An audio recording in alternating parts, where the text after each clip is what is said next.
La Cour pénale internationale a indiqué le 19 octobre qu'après avoir examiné l'ensemble des éléments de preuve disponibles dans l'affaire Maxime Mocom, elle avait conclu qu'il n'y avait plus de perspective raisonnable de condamnation au procès. Le procureur adjoint, Mam Mandiaye Niang, a fait l'annonce sur la décision de la Cour concernant la notification du procureur Karim Khan de retirer les charges contre Maxime Mocom. La juridiction pénale avait émis un mandat d'arrêt à l'encontre de celui qui serait à la tête de la milice anti-Balaka en 2018 et il avait été livré par le Tchad le 14 mars 2022. Cette décision s'est imposée dans les circonstances au regard des obligations du bureau et des intérêts de la justice et de l'équité.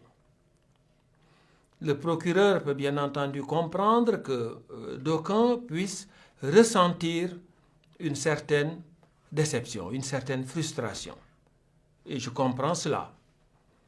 Cette décision n'a pas été facile à prendre, mais elle s'imposait au bureau dans les circonstances, après une évaluation objective de toute la preuve et des perspectives réalistes d'obtenir des preuves qui devraient permettre de déboucher sur une condamnation au procès. Notoirement connu comme le neveu de l'ancien président François Bozizé, Maxime Mocom était accusé de crimes de guerre et de crimes contre l'humanité pour des atrocités commises en République centrafricaine du 5 décembre 2013 jusqu'à fin avril 2014 contre les populations civiles. Les charges qui pesaient sur lui comprenaient des accusations d'attaques contre la population, de meurtre ou encore des attaques contre des bâtiments consacrés à la religion. La Cour a toutefois indiqué prendre ses décisions en fonction des preuves disponibles. Le procureur adjoint a déclaré qu'il n'y avait pas suffisamment de preuves pour garantir une condamnation. Nous devons constamment évaluer la preuve.